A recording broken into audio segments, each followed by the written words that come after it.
Hola chicos, ¿cómo andan? Hoy tenemos que ver grupos sanguíneos.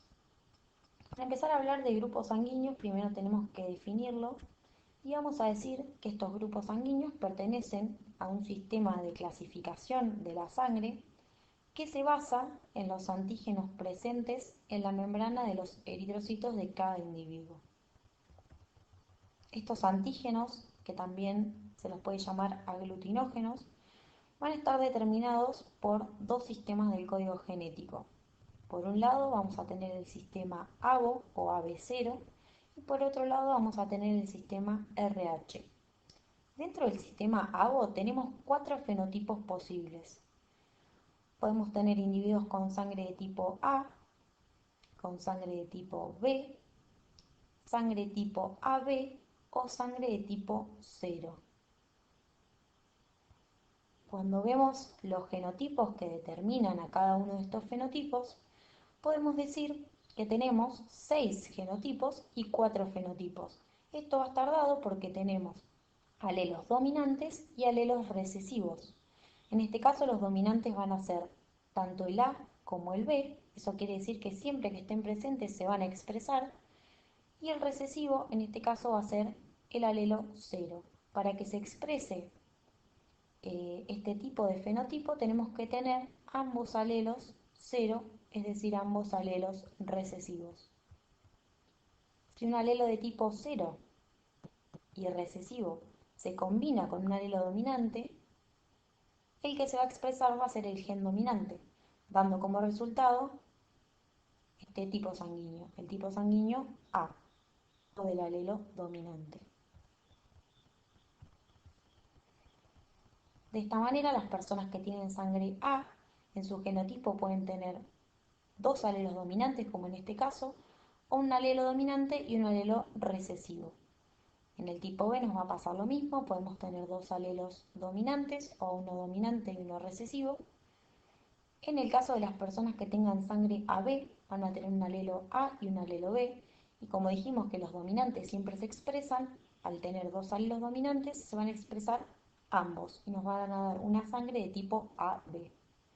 En el caso de la sangre cero, tenemos que tener, dijimos, para que se exprese, dos alelos recesivos, es decir, dos alelos de tipo C. Ahora bien, en cuanto al sistema RH, los fenotipos posibles van a ser positivo o negativo. Una persona puede ser RH positivo o negativo. Y esto va a estar dado por la presencia o ausencia de un conjunto de antígenos que son estos que vemos acá abajo.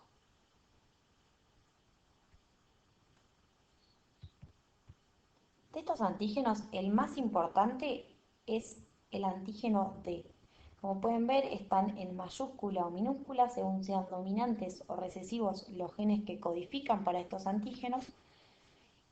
Y más allá de que todos formen parte del sistema RH, va a estar determinado por la presencia o ausencia del antígeno D. Este que vemos acá que es D mayúscula.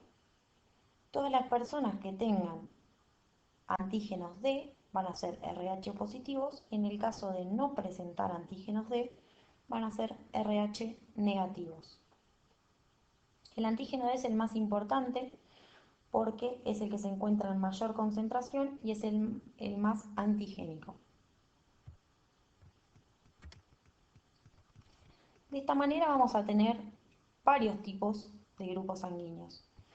En el caso de tener una persona con grupo A positivo, la membrana de sus eritrocitos va a presentar antígenos del grupo A y antígenos D, ¿sí? Como dijimos recién, el antígeno D es el que va a determinar si una persona es RH positivo o negativo.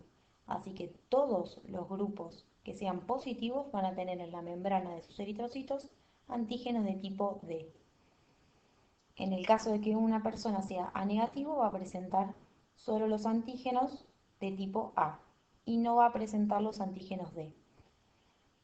En el caso de una persona de tipo B positivo, tenemos estos antígenos que vemos en verde, que van a ser los antígenos B, y los antígenos D, que van a representar la positividad del RH. En el caso de tener una persona con sangre B negativa, vamos a tener solo antígenos del sistema ABO, es decir, solo antígenos B, pero no van a presentar antígenos D. Por eso son RH negativos. Ahora, en el caso de ser AB positivos, estos pacientes presentan todos los antígenos, ¿sí? Presentan tanto antígenos del grupo A, antígenos del grupo B y antígenos D. Y en el caso del cero, si son ceros positivos, como es cero, no van a presentar antígenos del sistema ABO, pero al ser positivos sí presentan antígenos del sistema RH, así que van a tener antígenos D. Y en el caso del cero negativo no va a presentar ningún antígeno.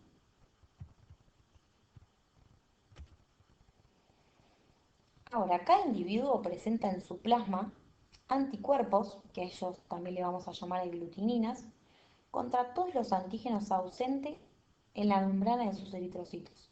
En el caso de una persona con grupo sanguíneo A, como presenta antígenos A en su membrana, pero no presenta antígenos B, vamos a tener en su plasma anticuerpos anti-B.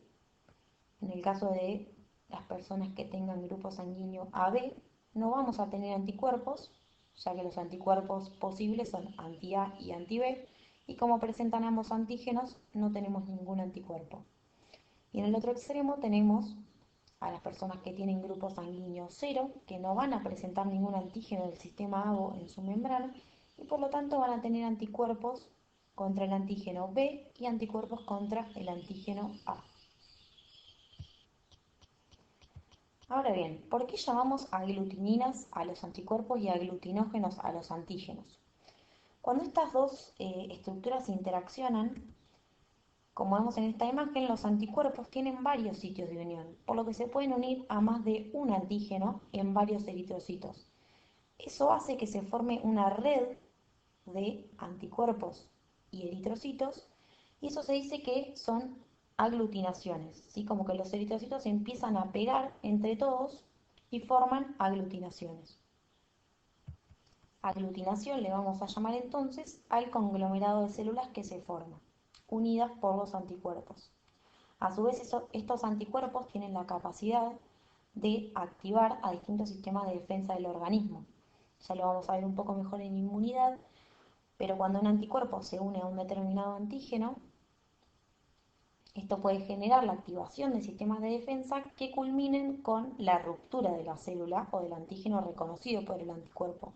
En este caso, como el antígeno está en la membrana del eritrocito, esta unión antígeno-anticuerpo va a determinar o va a culminar con la ruptura de los eritrocitos. Esta ruptura se le va a llamar hemólisis. Y nos falta hablar un poquito de transfusiones. Las transfusiones son la transferencia de sangre de una persona a otra.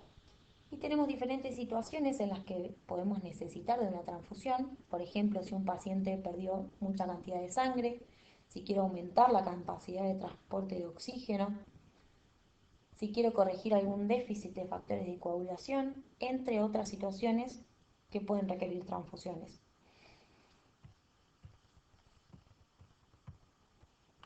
Bien, ahora para llevar a cabo una transfusión debemos considerar todas las probabilidades de aglutinación cruzada, es decir, de interacción entre antígenos y anticuerpos, teniendo en cuenta los antígenos y anticuerpos del donante y del receptor, ¿sí?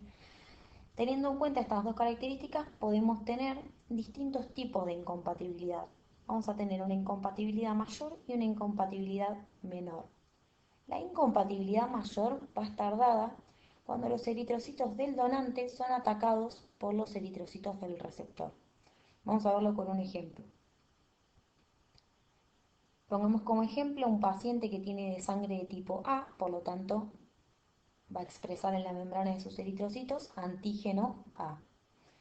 Y en su plasma vamos a tener anticuerpos anti-B.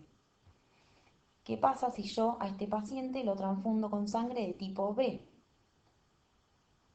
Estos anticuerpos anti-B van a atacar a estos eritrocitos, van a activar los sistemas de defensa del organismo y van a generar hemólisis. Por lo que esta transfusión no va a ser significativa o no va a ser efectiva. Habrán escuchado seguramente, hablando de esta incompatibilidad, la incompatibilidad mayor, que los pacientes que tienen, o las personas que tienen grupo sanguíneo AB, son receptores universales. ¿Esto por qué se da? Se dice que son receptores universales porque cualquier eritrocito que esté en contacto con esta persona no va a ser destruido porque en el plasma de estos pacientes no hay anticuerpos, ni anti-A ni anti-B. Y también habrán escuchado que las personas que tienen grupo sanguíneo cero son dadores universales, porque al no presentar ningún antígeno en la membrana, estos anticuerpos, ni los anti-B ni los anti-A, y ni hablar de los pacientes que tienen sangre AB porque no tienen anticuerpos, no van a poder atacar a estos eritrocitos y destruirlos, de manera tal que tanto personas con sangre A, B o AB podrían recibir sangre de tipo 0. ¿Y qué pasa con la incompatibilidad menor? La incompatibilidad menor es un poquito más compleja, pero con un ejemplo vamos a seguir con el mismo ejemplo para entenderlo más fácil. La incompatibilidad menor se va a dar cuando los anticuerpos del plasma del donante ataquen a los eritrocitos del receptor. Entonces, pongamos el mismo ejemplo, tenemos una persona de tipo A, pero en este caso le vamos a transfundir sangre de tipo 0. Estos anticuerpos anti-B del receptor no van a atacar a los eritrocitos de tipo 0, pero los anticuerpos que trae el plasma del donante sí van a atacar, en este caso el anticuerpo anti-A, sí va a atacar a los eritrocitos del donante, ¿sí? Del receptor, perdón, pudiendo de esta manera producir hemólisis. La reacción que se genere va a depender de cuánta sangre estemos transfundiendo. Fíjense que desde un principio estamos hablando siempre de anticuerpos contra el sistema ABO, contra antígenos A o contra antígenos B. Y nunca hablamos de los anticuerpos anti-RH o anti-D, ¿sí? Que acuérdense que el D es el antígeno que cuando está presente determina que una persona sea RH positivo. Bueno, siempre hablamos de los anticuerpos con referencia a los anticuerpos anti-A y anti-B, porque estos anticuerpos van a estar formados, los vamos a tener presentes siempre. Se forman a partir de alimentos ingeridos, o sea, cuando nosotros